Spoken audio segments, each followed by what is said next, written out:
campo de futebol do Quilombo Flechinha é a coisa mais linda do mundo. Eu garanto que até o Messi ficaria honrado de jogar aqui.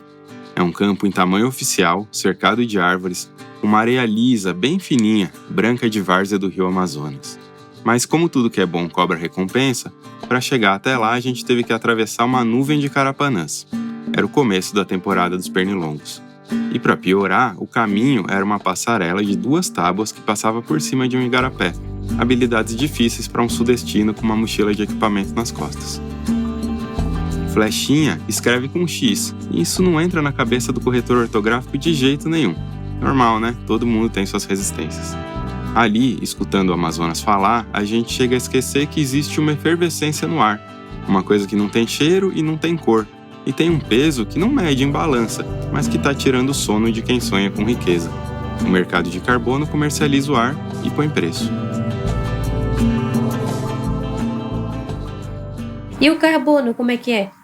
Isso deu um nó na cabeça de todo mundo, né? Porque até hoje ninguém quase entende sobre isso. Até mesmo a gente que já estudou um pouquinho, já tem acesso à internet de pesquisa, a gente ainda fica com dúvida.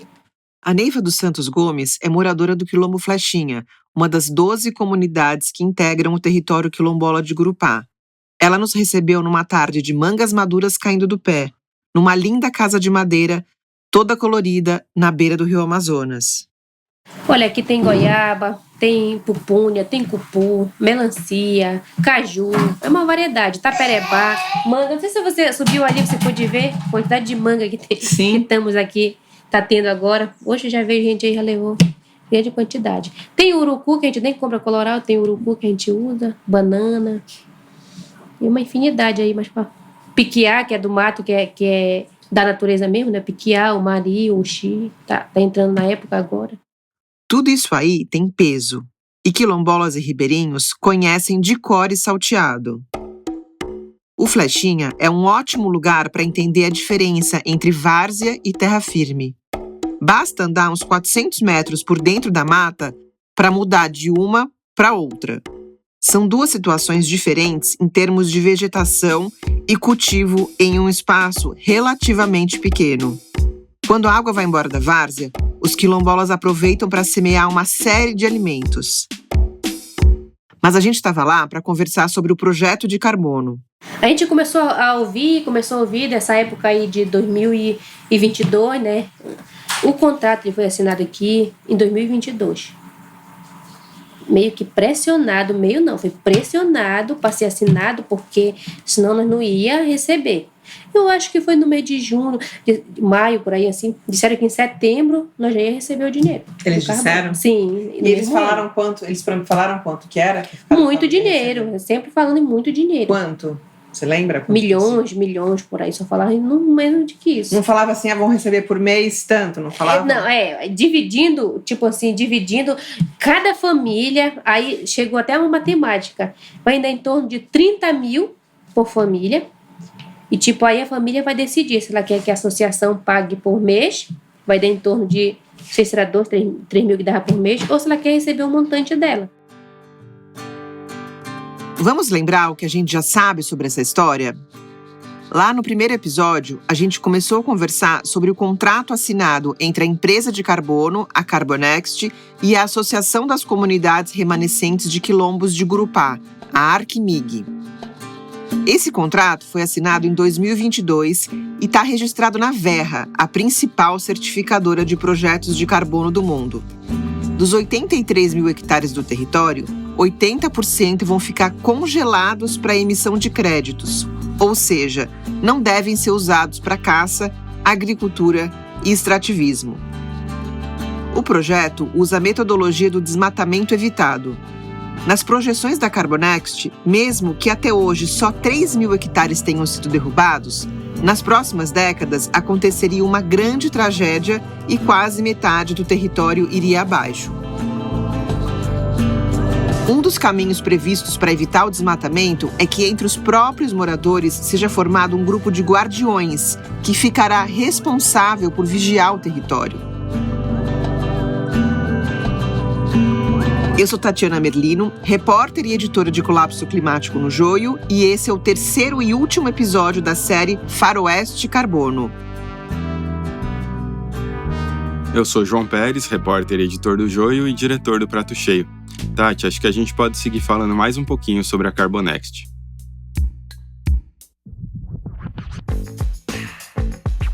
Desde 15 de 12 de 2013, a Carbonext é responsável por preservar a fauna e a flora de 46.592 hectares, equivalente a 46 mil campos de futebol, em Lábrea, no Amazonas.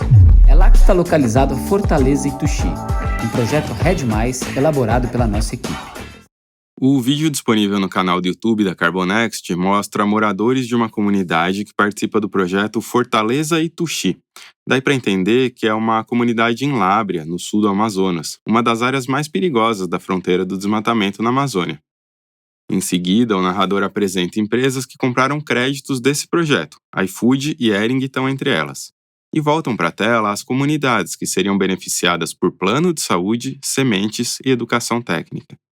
E como que o resto do mundo se beneficia com isso? Desde que foi criado, o projeto já reduziu 1.394.607 toneladas de carbono equivalente, o que corresponde a 705 milhões de caixas d'água de 1.000 litros. ou uma imensa nuvem de gás carbônico com 866 quilômetros quadrados. Peraí, deixa rolar até o final. São esses créditos calculados, suados e principalmente verificados que você pode comprar para incentivar a preservação da Amazônia e compensar suas emissões. Se você entrar na página da Carbonext e procurar por Fortaleza Ituxi, vai encontrar informações sobre o sucesso do projeto mais antigo da empresa. Animais protegidos, floresta que deixou de ser desmatada e impactos sociais. Mas não encontra um detalhe. Fortaleza Ituxi não é uma comunidade, é uma fazenda. Fazenda Nossa Senhora das Cachoeiras do Ituxi. A gente decidiu destacar esse projeto por ser o mais antigo da Carbonext e também muito emblemático. A história oficial dos primeiros documentos submetidos à certificadora é de que o fazendeiro não aguentava mais lidar com pressões por desmatamento e grilagem. Então, assim, se a situação continuasse desse jeito, ele acabaria se desfazendo das terras. Aí o projeto se baseia na premissa de que um futuro proprietário seria muito pior que o atual. Lembra que no primeiro episódio a gente falou sobre essa metodologia de desmatamento evitado? Os responsáveis pelos cálculos pegam uma área maior no entorno e fazem estudos sobre a taxa anual de desmatamento. É com base nisso que são calculados os créditos de carbono. Nisso e na suposição de que se o fazendeiro se cansar, ele vai vender essa fazenda. Só para relembrar mais um ponto, a base de qualquer projeto de carbono é a adicionalidade, ou seja, é provar que existe uma emissão que está sendo evitada graças àquele projeto. Mas se no Brasil a maioria dos projetos é em áreas privadas, qual que é a adicionalidade? Evitar o desmatamento de áreas de reserva é uma obrigação legal, tanto que a reserva tem esse nome, né? Reserva legal. Então, cobrar crédito em cima de algo que precisa ser preservado de qualquer maneira soa meio estranho para mim. Ninguém que está ouvindo esse podcast tem direito a bônus por pagar imposto de renda ou por não jogar lixo na rua. Então, eu sou a Vitória Bastos, trabalho no IDESAN há 5 anos, como coordenadora da Iniciativa de Serviços Ambientais. IDESAN é uma organização não governamental que acompanha todo o debate sobre projetos de carbono. E aí a gente percebeu, falou, putz, isso é uma informação simples de obter, no sentido de que é pública, mas as pessoas não sabem como acessá-las, né? Não está de uma forma transparente nem consolidada. Então, a gente resolveu iniciar esse projeto, esse estudo do estado da arte dos projetos no mercado de carbono florestal voluntário no Brasil, e aí a gente desenvolveu um mapeamento. O mapeamento é muito interessante, vale a pena olhar. O IDESAN encontrou 140 projetos de carbono no Brasil, num total de 60 empresas desenvolvedoras. Mas só 1/4 deles já vinha emitindo créditos na data do levantamento, em março de 2024. Esse é um aspecto importante, especialmente quando a gente fala de territórios coletivos. Ter um projeto de carbono aprovado é algo que pode demorar vários anos. O Pará comanda a lista de projetos seguido pelo Amazonas. No total, 100 dos 140 projetos estão na Amazônia Legal. Outro dado que chama atenção é que só 6 projetos dizem respeito a povos tradicionais, agricultura familiar ou assentamentos. Só 6 entre os 140. Daí uma provocação que a gente queria trazer também com esse levantamento é que hoje em dia, infelizmente, só as áreas privadas estão acessando o mercado. E esse recurso está indo direto para as áreas privadas. É muito importante também, é um ótimo uso das áreas privadas, principalmente quando a gente pensa que tem tanta área privada na Amazônia que antigamente não tinha nenhum viés, né? não tinha nenhum interesse de ser conservado, e hoje já tem por conta desses projetos. Mas, ao mesmo tempo, tem territórios coletivos, tem comunidades indígenas que querem acessar o mercado e não estão acessando. Então, por que será, né? Essa pergunta é uma das razões de ser desse episódio. Uma das correntes da discussão sobre colapso climático questiona: qual que é o valor da floresta em pé? Quando a gente fala nos projetos de carbono em territórios de uso coletivo, uma explicação simples para o fracasso é o valor. Dividir a arrecadação entre dezenas, centenas ou milhares de pessoas faz com que o montante seja pequeno. 30 anos que foi assinado o contrato. E eu não sei como é que vai... Eu não posso prever o futuro para ver como é que vai ser isso. Se eu vou estar segurando o mesmo, se eu vou estar acabando com o futuro dos meus filhos. Se eles vão poder viver aqui, se a empresa não vai chegar a restringir mais coisa do que ela diz que não vai, né? Olha, no início a gente pensava assim, vender carbono, mas o que é o carbono? Na zona urbana de Gurupá, a gente encontrou com outro morador do Quilombo Flechinha. O Dejanário Alho Brito demonstrou preocupação com os rumos do projeto de carbono.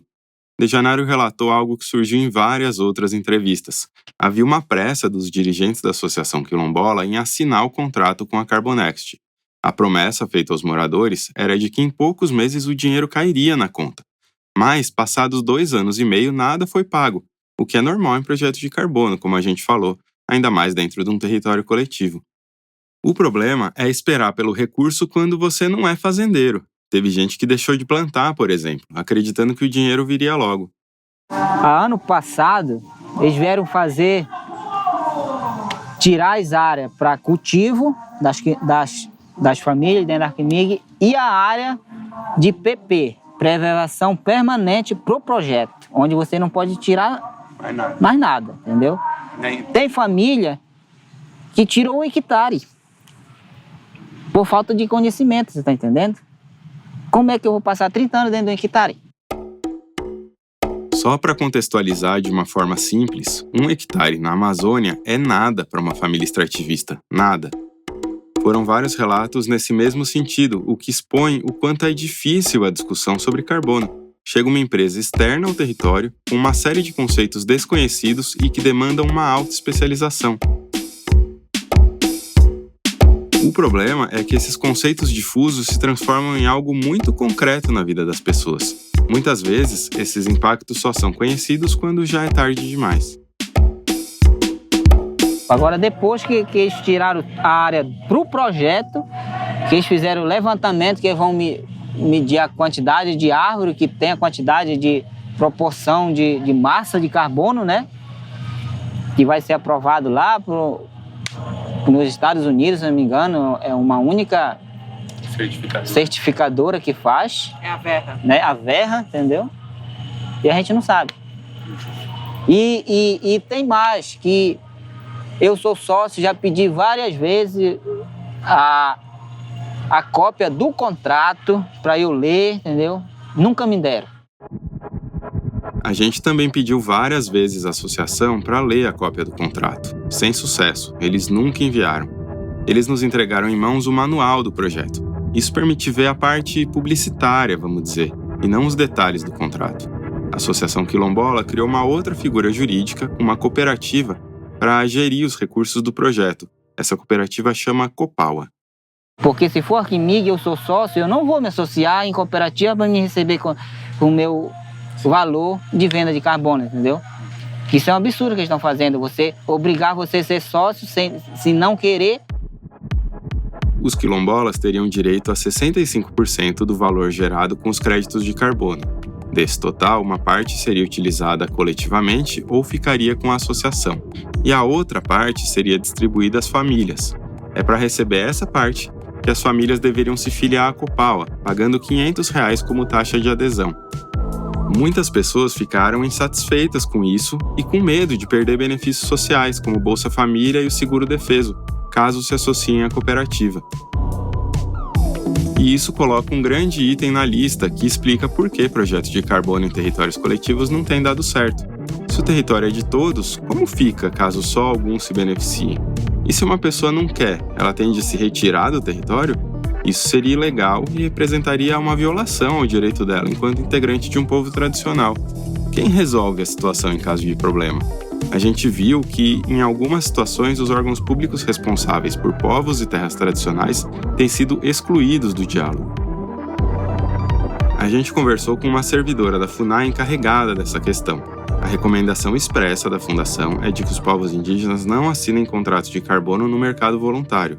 Na volta do intervalo, a gente discute essa diferença entre um mercado regulamentado e um mercado sem mediação do poder público. Oi, eu sou o Vitor, eu sou editor de som e crio as trilhas sonoras aqui do Prato Cheio. Já conhece a nossa loja? A gente transformou nossas investigações em arte, que você pode adquirir no nosso site. Além de ter produtos exclusivos na sua casa, você apoia a produção de episódios como este. Então corre lá no nosso site, loja.ojoiotrigo.com.br. Os pilares da casa de farinha do quilombo de Camutado e Pixuna guardam anotações feitas em carvão. São lembranças de safras de mandioca particularmente produtivas. Os moradores mostraram esse número com uma certa tristeza no rosto. Parecem marcas de um passado que não pretende voltar. A produtividade da soja mais do que dobrou desde os anos 70. O boi, o frango e o porco foram transformados praticamente em máquinas de comer ração. Já o plantio de mandioca depende da habilidade do camponês. É ele quem vai aprendendo a selecionar as melhores variedades de acordo com o sabor, rendimento, a época do ano e a finalidade. Mas nenhuma habilidade consegue fazer frente ao colapso climático. O desmatamento associado ao avanço da soja e da pecuária é um dos fatores causadores de mudanças nos regimes de chuva, seca e fenômenos extremos. Se antes era preciso fazer um esforço para enxergar as contradições entre o agronegócio e a produção de alimentos, hoje essas contradições se tornaram parte do cotidiano e na vida de quem menos tem responsabilidade na equação das mudanças climáticas. Ao mesmo tempo, a gente viu a formação de um ciclo destrutivo. Os problemas climáticos reduzem a produção de alimentos, o que deixa os camponeses mais pressionados a aceitar ofertas de explorações dos territórios. E isso pode resultar em ainda mais problemas para a produção de alimentos. Eu vou chamar para a conversa a Ana Toni, secretária nacional de Mudança do Clima do Ministério do Meio Ambiente. Porque a gente sabe que não adianta você ter um quadradinho hiperverde num estado ou numa região ou numa terra indígena e ao redor você está totalmente desmatado. Não é isso que a gente quer. Eu conversei com ela sobre o projeto de lei em tramitação no Congresso. Algumas pessoas nos relataram que existe uma corrida para assinar contratos antes que a regulamentação seja aprovada. Para as empresas, uma relação privada parece interessar mais. Para algumas comunidades, existe uma desconfiança em relação ao papel do Estado. Não foi difícil de entender. No mercado jurisdicional, o Estado faria as vezes da empresa emissora dos créditos de carbono, repassando os lucros às várias partes envolvidas. Existe um receio de que o poder público acabe ficando com a maior fatia. Além disso, o Brasil tem terra indígena com poucos hectares e terra indígena do tamanho de um país. Tem quilombola, ribeirinho, assentado da reforma agrária e indígena. Cada terra protegida tem um modelo diferente. Existem também culturas e idiomas diferentes. Como é que faz para criar um parâmetro comum? Por outro lado, a mediação do Estado é a chance de dar uma coerência ao mercado de carbono, porque o poder público é quem teria condições de fazer um planejamento macro das áreas que devem ser preservadas e teria condições de pensar em algo maior que o lucro. Existem vários modelos possíveis de regulação dos mercados de carbono. O modelo proposto pelo governo brasileiro chama Cap and Trade. Por esse modelo, o Estado cria um teto de emissões por setor da economia e por tamanho da empresa. E esse teto vai se tornando mais rígido com o passar do tempo, porque afinal, a ideia é chegar a um planeta em que as emissões decorrentes das atividades humanas não sejam uma ameaça para a vida. Numa fase transitória, as empresas que emitem acima do teto podem buscar créditos no mercado regulado, comprando inclusive de empresas que já estejam dentro do teto. Quem descumprir a legislação sofre multas e com o tempo pode ter problemas para se manter no mercado. Conseguir financiamento pode ser mais difícil, por exemplo. No ano passado, o Congresso acelerou a tramitação dos projetos de lei em torno do tema. Parecia que tudo caminhava rapidamente. Mas, depois da aprovação na Câmara, o que imperou foi o silêncio. Os projetos pararam de caminhar. E eu estou falando em projetos porque existe uma grande confusão em torno de qual é a proposta que está valendo. Eu sei que tem essa controvérsia. A gente acredita que o texto do Senado, esperamos que vá vingar, porque começou por ali, né, vai para a Câmara. A proposta do Senado foi costurada pelo governo. Assim, a tramitação terminaria no território do Rodrigo Pacheco, que é um pouco mais previsível que o Arthur Lira, presidente da Câmara. Quando chegou na Câmara, aí é um outro problema. A Câmara resgatou um outro projeto de lei que não tinha sido costurado com o governo. Um dos principais problemas é criar uma espécie de comunicação entre os mercados voluntário e regulado, ou seja, uma possibilidade de negociação do crédito obtido no mercado voluntário dentro do mercado regulado.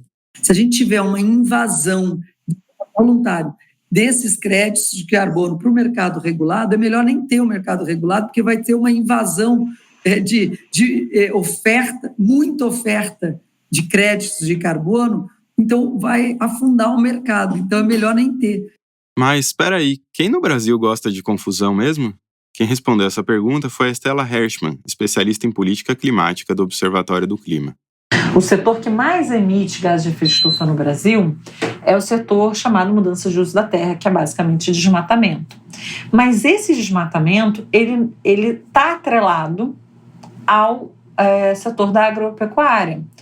Por quê? A gente está convertendo vegetação nativa para abrir lavouras e pastos. Em 2022, 98% do desmatamento no Brasil foi associado à agropecuária. Deixa eu voltar na conversa com a Ana Toni sobre a tramitação no Congresso. Mas durante a tramitação no Senado, o agro resolveu não estar junto, né, nesse início. O agro resolveu não estar junto significa que o agro decidiu que não quer ficar debaixo da lei. Simplesmente isso. Não é meio estranho alguém poder decidir se quer ou não ser encaixado em uma lei? Eles têm alguma razão. Uma das razões é que quando você olha para as experiências de mercado de carbono no mundo, tem 2 países que têm, já são mais de 28 países que têm mercado de carbono, somente 2 consideram a área de agricultura. Beleza, mas como o agro gosta de dizer, o Brasil é o país do agro, a gente não é a Islândia. 74% das emissões brasileiras são associadas a atividades de plantio ou de criação de gado e ao desmatamento e às queimadas.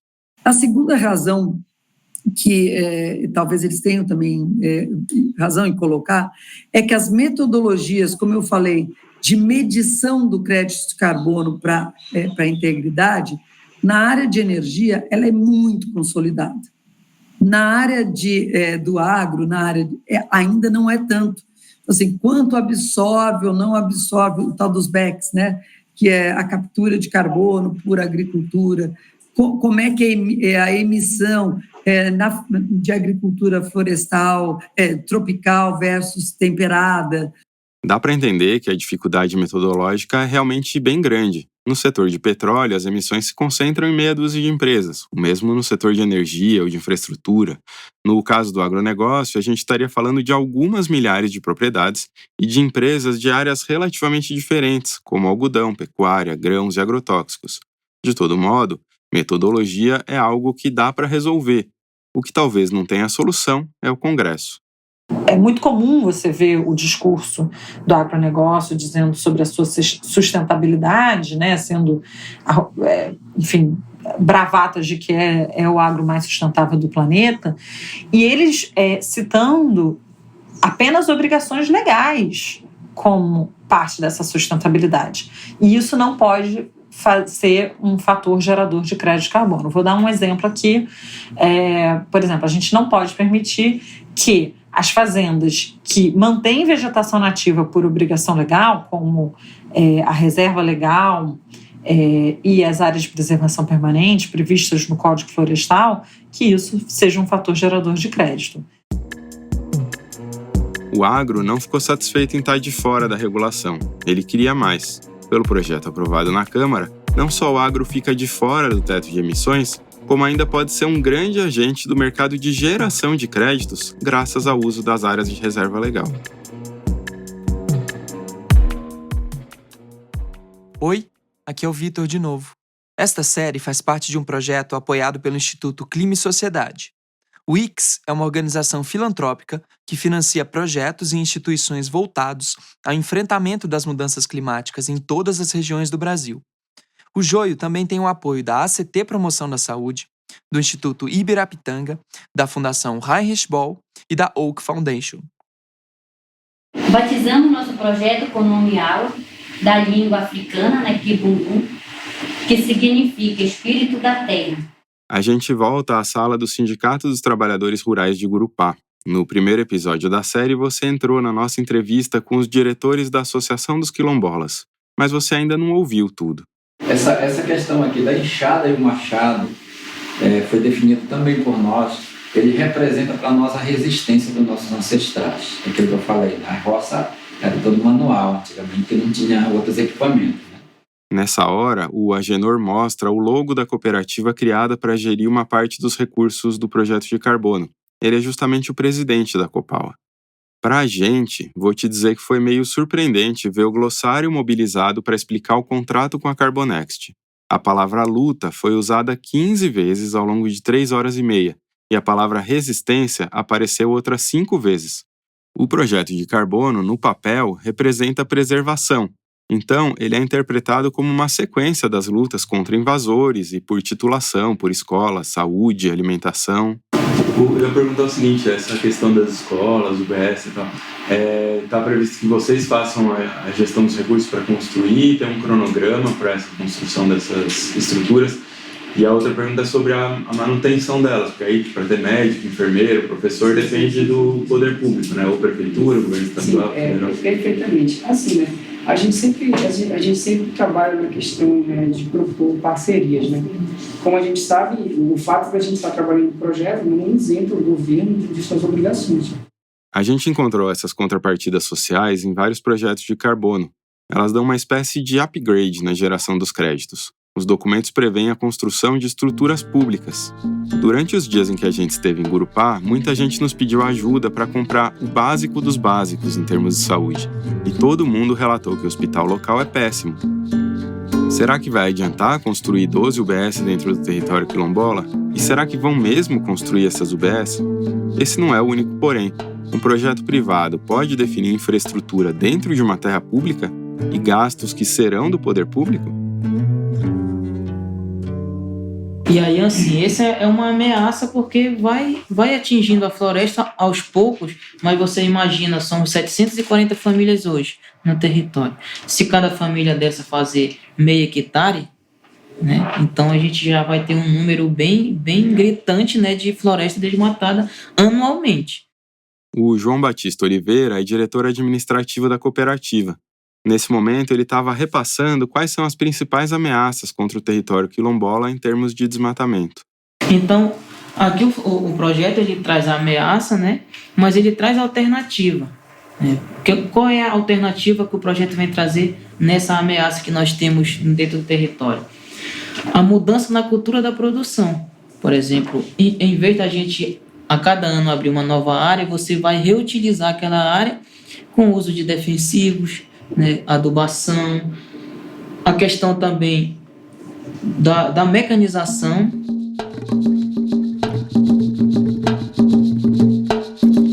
Capoeira é um método tradicional utilizado Brasil afora. Você faz uma pequena queimada e abre uma área para cultivo. Depois de um tempo, essa área é deixada em repouso para que a vegetação se regenere. Tem uma quantidade grande de estudos que apoiam a ideia de que as capoeiras, dentro dessa escala, são benéficas para as florestas porque ajudam em termos de diversidade e de preservação.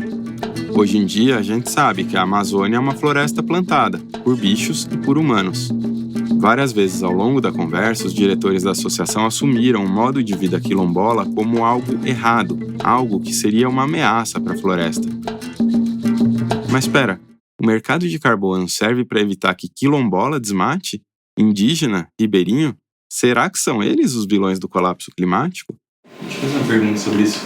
Vocês mencionaram que, mesmo tendo os 83 mil hectares, já não está fácil, às vezes, para a família ter a roça delas, vai ter uma degradação e tal. Esses 17 mil hectares vão ser suficientes para alimentar todas as pessoas? Esperando que a população vai crescer? Justamente a gente já preveu e pediu que as famílias não tirassem somente a capoeira, né, para fazer sua roça, mas que já tirassem uma parte da mata para uma futura roça, futuros plantios, né? Então a gente já teve esse cuidado já com relação a isso. Essa projeção de que as famílias também não pensassem só no agora, mas no futuro, né? Que automaticamente a população vai só crescer dentro do território. A gente viu que os projetos de carbono estão trazendo aos territórios imposições que são externas. E não são imposições do poder público, mas vontades de agentes econômicos privados. Se o mercado voluntário acabar ganhando escala, a gente pode ter milhões de hectares no meio da Amazônia controlados por esses agentes. Como a gente viu no primeiro episódio, o valor é decidido na hora da venda a partir de 2 fatores que oscilam: o dólar e a tonelada de carbono. 2 variáveis definidas a milhares de quilômetros dali por pessoas com muito poder.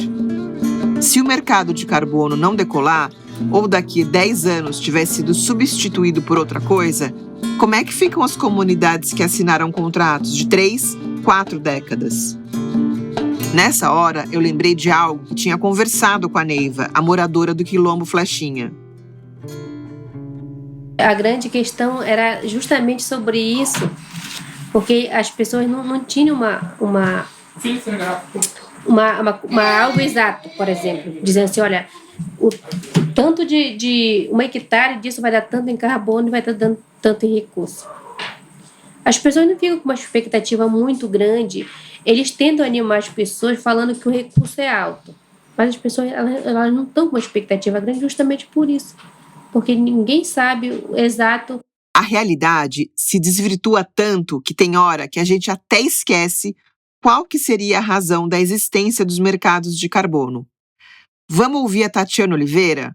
Ela é assessora para políticas socioambientais e climáticas no Instituto de Estudos Socioeconômicos, o INESC. Ela é formada em Relações Internacionais e Ciência Política e tem mestrado e doutorado em Desenvolvimento Sustentável pela Universidade Federal do Pará. Porque esses mecanismos de mercado, eles foram criados no contexto de aceleração e adesão a formas de governança que são privadas, que são baseadas no mercado, né? Ou seja, é uma transformação do olhar do Estado para o que é a sua responsabilidade, é uma transformação do olhar do Estado em relação aos direitos num contexto de aprofundamento e expansão neoliberal que coloca os mercados no centro. A essa altura, o bom senso manda admitir que tem alguma coisa muito grave acontecendo no mundo. Muita gente gosta de dizer que o planeta Terra está doente como se ele fosse um corpo. Essa metáfora me faz lembrar de um filme em que o Jim Carrey interpreta um paciente com câncer em estágio terminal. Numa última tentativa, ele aceita viajar até um guru que faria cirurgias espirituais. Já na maca, ele olha para o lado e descobre que o guru é uma grande farsa. Ou seja, se o mercado de carbono é o melhor que a gente tem para lutar contra um câncer em estágio avançado, a gente tá mal, bem mal. Agora, se não o mercado de carbono, o quê? A gente precisa admitir de novo que os erros do Estado em relação aos povos tradicionais são imensos. São diametralmente opostos aos recursos que chegam aos territórios. Então, se o mercado de carbono não vai oferecer uma remuneração justa, o que vai? Se o mercado de carbono impõe uma maneira de usar o território que afeta os modos de vida, qual é a construção social que vai respeitar esses modos de vida? Nada disso tem resposta simples. Na outra ponta, a gente tem a política de combate ao colapso climático. Aqui, existem muitos caminhos possíveis. E o que nos interessa é discutir transição energética justa, discutir, né, essa relação das sociedades com os territórios e como garantir, proteger e valorizar isso. Nos interessa pensar sobre nossos modos de vida urbanos, né, como que a gente pode reconfigurar a relação que a gente tem com a cidade, com os deslocamentos, com o transporte, com a moradia, com a agricultura, né, para além de uma agricultura monocultora. Então, trazendo a agroecologia, trazendo sistemas agroflorestais. O mercado de carbono pode ter nascido com boas intenções, talvez. Mas num mundo dominado pela lógica de mercado, tudo que engrena é porque se transformou em lucro, pura e simplesmente lucro. A gente viu nessa série que os mercados de carbono estão atraindo pessoas que não têm nada a ver com a luta contra o colapso climático. Inclusive, forças econômicas que causaram o problema estão encontrando formas de lucrar.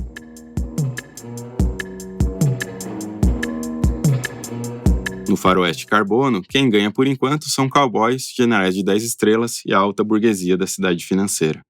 Bem-vindo ao seu novo destino, onde paixão pela aviação se encontra com o conforto e segurança de um lar. Imagine viver em um lugar onde o céu é o limite e a natureza é sua vizinha mais próxima.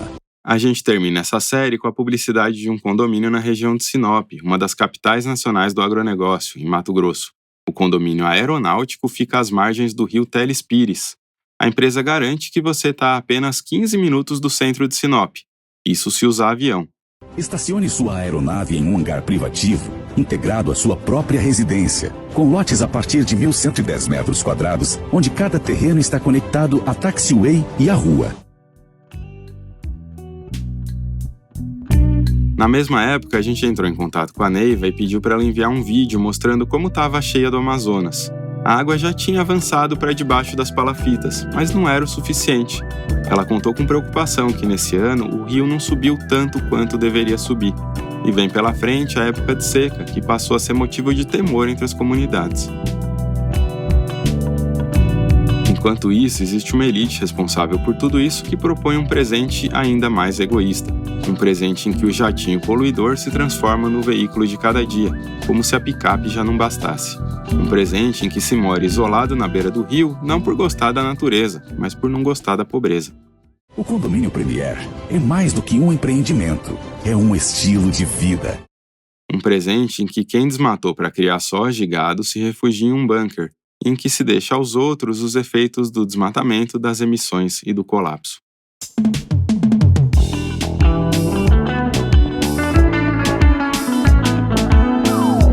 A pesquisa e a narração desse episódio foram feitas por mim, João Pérez, e pela Tatiana Merlino. O roteiro é meu. A Luísa Coelho faz a produção executiva do Prato Cheio e a produção é feita por Natália Iwasawa. A edição de som é do Vitor Oliveira. As redes sociais ficam a cargo da Brenda Vidal e da Thalita Perna. A editora de audiências é Amanda Flora. O design é feito por João Ambrosio, Clara Borges e Denise Matsumoto. Esse episódio foi gravado no estúdio Juá, em São Paulo. Obrigado e até a próxima.